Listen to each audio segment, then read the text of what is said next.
We have previously discussed enlightenment, the creator, and universal laws. Now I want to tell you about an extraordinary man. He changed the way I think, the way I see my body, the way I rationalize what's within me as a spiritual being. No, it's not my boyfriend. It's not even my father or a priest that I'm talking about. This man is a scientist named Dr. Bruce Lipton. He's an American developmental biologist who supported the theory that gene expression could be influenced by environmental factors. A gene is a segment of your DNA that encodes a function.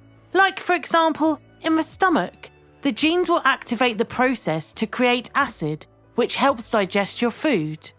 Another example are the genes that tell your body when to produce insulin. This is particularly important for people who are diabetic.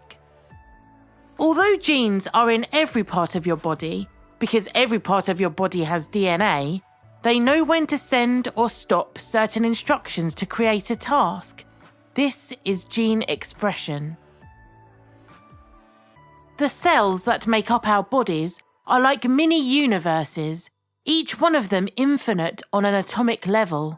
There are over 100 trillion atoms in just one cell. Dr. Lipton and his colleagues looked into these building blocks of life, and they were amazed. The genes in your body receive a message from segments of the DNA, which is translated into something called messenger RNA. These messages are instructions to make proteins, and these proteins are the things that actually produce the change in your cells, allowing them to do what they need to do. In short, it's a chain of command from your very core chemical makeup which affects you physically. If the messages get corrupted or confused along the chain, it can have devastating effects on your health. This gene expression process also affects nerves and neurons all over your body, including in the brain. So, what does Bruce Lipton believe he has discovered through his decades of research into this subject? He believes that he has found proof of a mystic power within. In recent years, Dr. Lipton's work has been widely overlooked by the scientific community. This is mainly to do with the fact that he's trying to bridge the gap between science and spirit.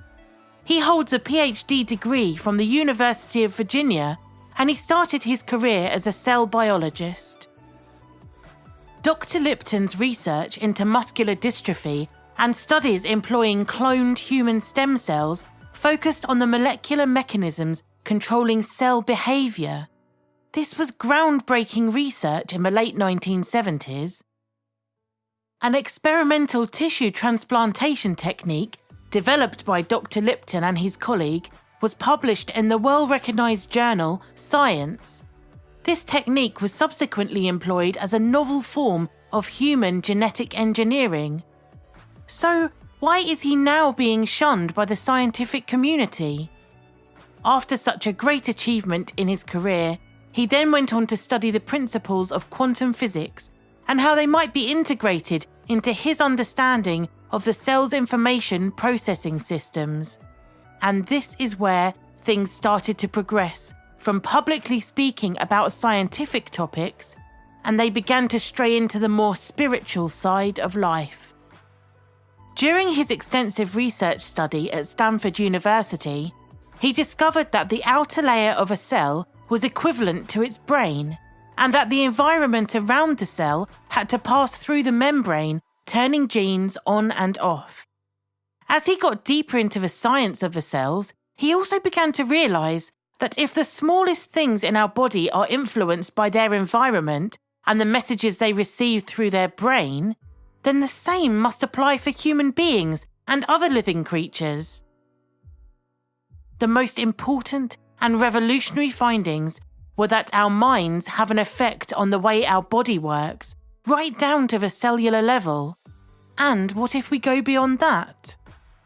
Dr. Lipton decided to investigate further. After years of research, he concluded that his beliefs were being challenged and that his research implied the existence of an immortal spirit. After all, how could the mind have a physical effect controlling the body when our minds are not tangible. Your brain is an organ. You can dissect it and work out how it functions. But your mind is invisible to the naked eye, and it's a product of your personal experiences, your belief systems, and opinions.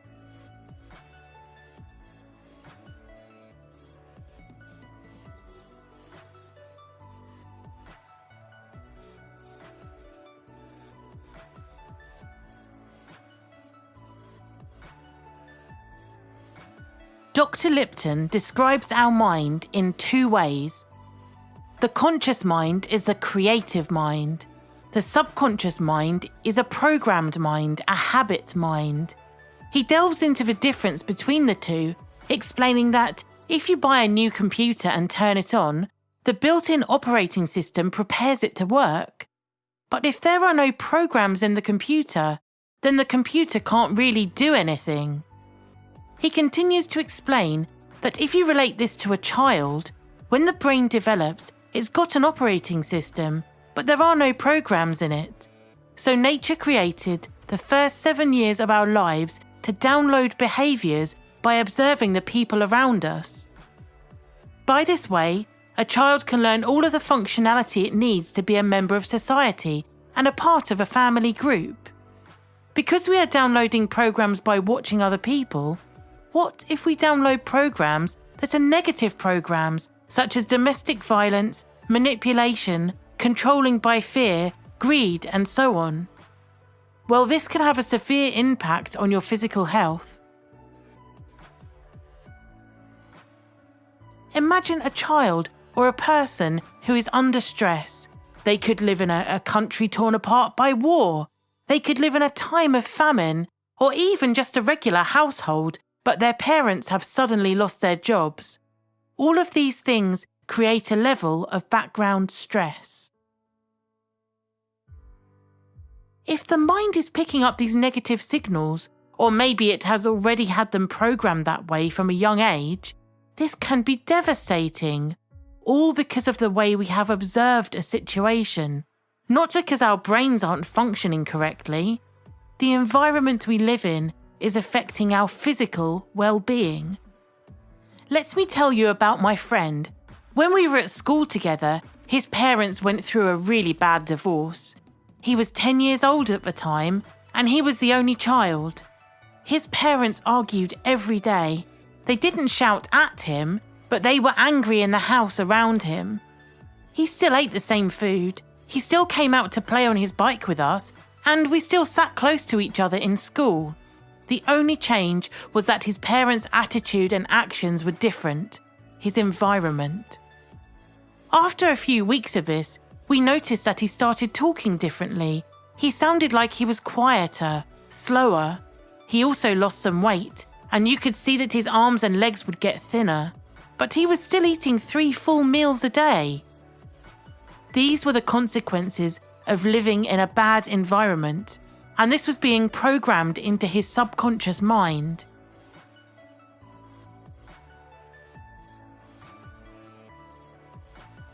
The famous American radio speaker and author Earl Nightingale said, "Whatever we plant in our subconscious mind and nourish with repetition and emotion will one day become a reality." This was 50 years before Dr. Lipton discovered the similarity between cells and the human subconscious. So it's clear that people have always been interested in exploring this subject. The interesting development of the subconscious mind is that when you were younger, it didn't filter the information you absorbed. It just continued to soak it up like a sponge. You had no pre-existing beliefs or experiences that could skew the information. You were open to anything and everything. You've heard the saying that children aren't racist, racism is taught to them, right? Well, that's an example of a subconscious mind accepting a situation for what it is, not worrying whether they should be seen with a person of a different ethnicity, not caring if the child they play with is rich or poor or comes from the wrong side of town. So, if negative behaviour is subconsciously learned and put into practice, how can we unlearn that attitude? how can we reprogram ourselves?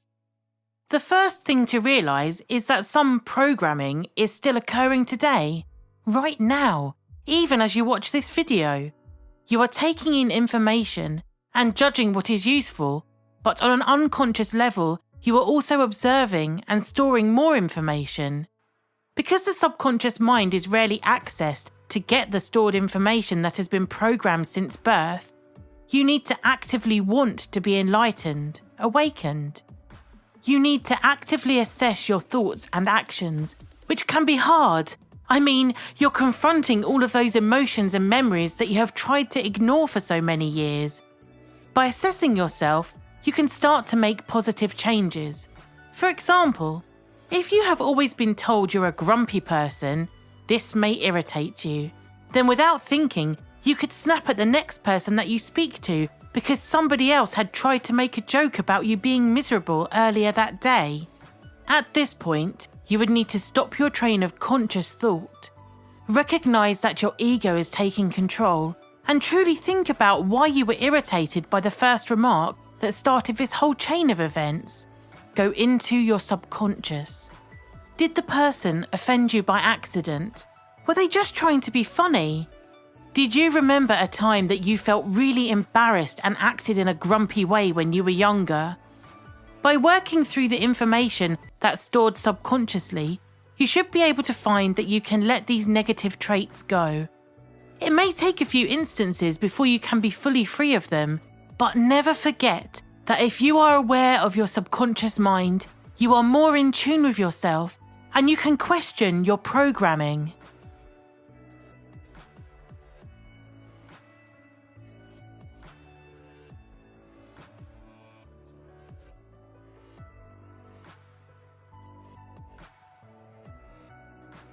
As Dr. Lipton observed with the cells, the environment around us plays a key role in our actions, in our subconscious.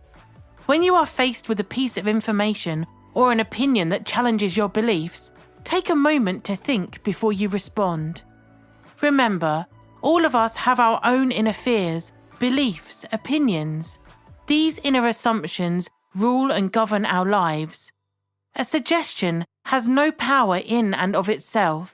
Its power arises from the fact that you accept it mentally. Busy your mind with the concepts of harmony, health, peace, and goodwill, and wonders will happen in your life.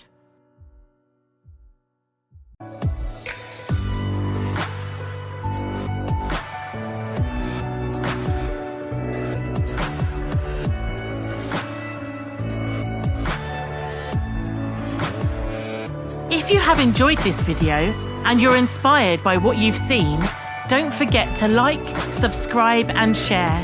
Let's change the world together.